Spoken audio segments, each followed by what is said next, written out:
स्वाति ने इसी साल शहर के कॉलेज से पढ़ाई पूरी की है और अब उसके लिए जगह जगह से रिश्ते आने लगे हैं। स्वाति से ज़्यादा उसके रिश्तेदारों को उसकी शादी की चिंता है। इसीलिए जो भी स्वाति के घर आता वो किसी नए लड़के की खबर ज़रूर ले आता। अरे दीदी, ये फोटो देख के बताओ कैसा है। राहुल नाम है लड़के का, मेरी सहेली की बहन का बेटा है। अपनी स्वाति के साथ एकदम प्यारी जोड़ी लगेगी इसकी। ज़रा दिखाना, फ़ोटो तो बढ़िया लग रहा है। कोई गलत आदत वादत तो नहीं है ना इसे? और कमाता कितना है? अरे कोई गलत आदत नहीं है दीदी, आप कहो तो एक मीटिंग करवा देती हूँ, फिर सब कुछ फाइनल कर लेना। हाँ हाँ, ये सही कह रही हो तुम। संडे को स्वाति के पापा भी घर पे ही रहेंगे। बुआ फिर वहाँ से चली जाती है और रात को स्वाति की माँ उससे कहती है, स्वाति बेटा, आज कमला बुआ ने एक लड़के की फ़ोटो दिखाई है। संडे को वो लोग मिलने आ रहे हैं, तैयार हो ना तुम बेटा। अरे मम्मी, आप कहाँ कमला बुआ के चक्कर में आ जाती हो? अभी इतनी जल्दी कोई शादी वादी नहीं करनी है मुझे। अरे बेटा, अच्छा लड़का है, बुआ जानती है उसे अच्छे से। हाँ स्वाति बेटा, एक बार मिल तो लो, बाद में देखेंगे आगे क्या करना है। वैसे तो कमला रिश्ता लाई है तो मना करने का तो कोई सवाल ही नहीं उठता। संडे की सुबह होती है और कमला बुआ राहुल और उसके मम्मी पापा को लेकर स्वाति के घर आती है। अरे आइए आइए भाभी, इसे अपना ही घर समझिए।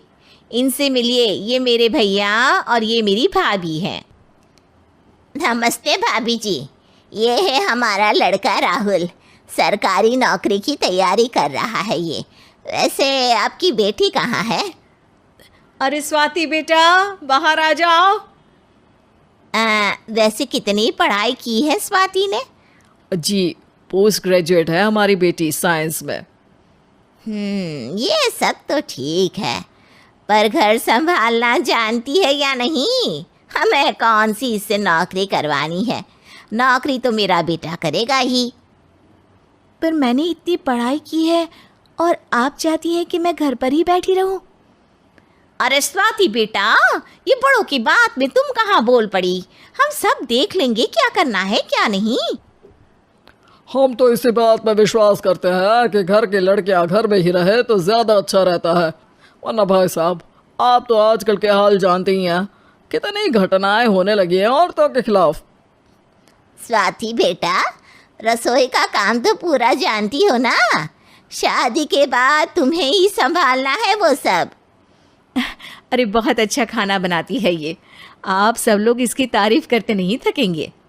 लो भाई, हो गई मीटिंग, अब शादी की तारीख फाइनल कर लेते हैं। क्यों भैया? भाई, हम तो पंडित जी से चर्चा करने के बाद ही तारीख फाइनल करेंगे।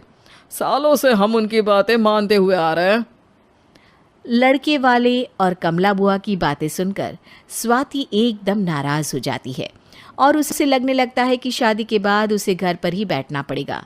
लेकिन घर वालों के आगे उसकी एक नहीं चलती और उसे शादी के लिए हाँ कहना पड़ता है। शादी का दिन आ जाता है और सब मंडप में जमा होते हैं। अब फेरों का समय हो गया है, अब कन्या अपने वर से 7 वचन मांगेगी। आप किसी धार्मिक आयोजन में जाए तो मुझे भी ले जाएंगे।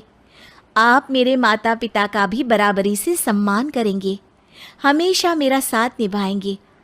आपको दोनों परिवार की जिम्मेदारियां बखूबी निभानी होगी। हर ज़रूरी बात में मेरी भी राय लेंगे। आप सभी गलत आदतों से दूर रहेंगे। आप मेरे अलावा किसी और औरत से कोई गलत संबंध नहीं बांधेंगे। ये 7 वचन पूरे हुए, वर क्या तुम्हें ये सारे वचन मंजूर है? जी हाँ पंडित जी, मैं सारे वचन अच्छी तरीके से निभाऊंगा। अरे वाह वाह, बढ़िया तरीके से सब काम संपन्न हो गया। तो इसी के साथ विवाह संपन्न हुआ और आज से ये दोनों पति पत्नी हुए। 1 मिनट पंडित जी, अभी एक वचन लेना बाकी है। अब कौन सा वचन है बेटा? मैं अब हमेशा के लिए किसी दूसरे घर में जाने वाली हूँ, तो पति के अलावा मैं अपने सास ससुर से भी एक वचन लेना चाहूँगी। अब कहो बेटी। मैं ये चाहती हूँ कि मुझ पर किसी बात की कोई पाबंदी नहीं लगाई जाएगी। मुझे सब कुछ करने की आज़ादी होगी और मैं भी विश्वास दिलाती हूँ कि मैं एक अच्छी बहू बन के दिखाऊंगी।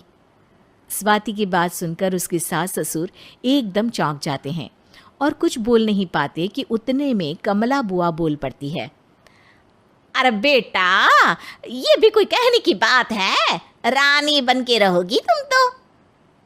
वचन देने से पहले सोच लीजिए, क्योंकि शास्त्रों में वचन ना निभाने वालों के लिए नरक से भी बदतर सजा लिखी है। स्वाति की चालाकी से वहां मौजूद सब लोग प्रभावित हो जाते हैं और लोगों में बदनामी ना हो जाए, इस कारण स्वाति के सास ससुर को उसे वचन देना पड़ता है। और कैसी अपशकुन वाली बातें कर रहे हैं आप पंडित जी? हमें मंजूर है बेटा तुम्हारी शर्त। स्वाति अपनी समझदारी से अपनी बात अपने ससुराल वालों से मनवा लेती है और खुशी खुशी राहुल से शादी कर लेती है। अब से हर शादी में मैं खुद 8 वचन दिलवाऊंगा। ओम मंगलम मंगलम मंगलम।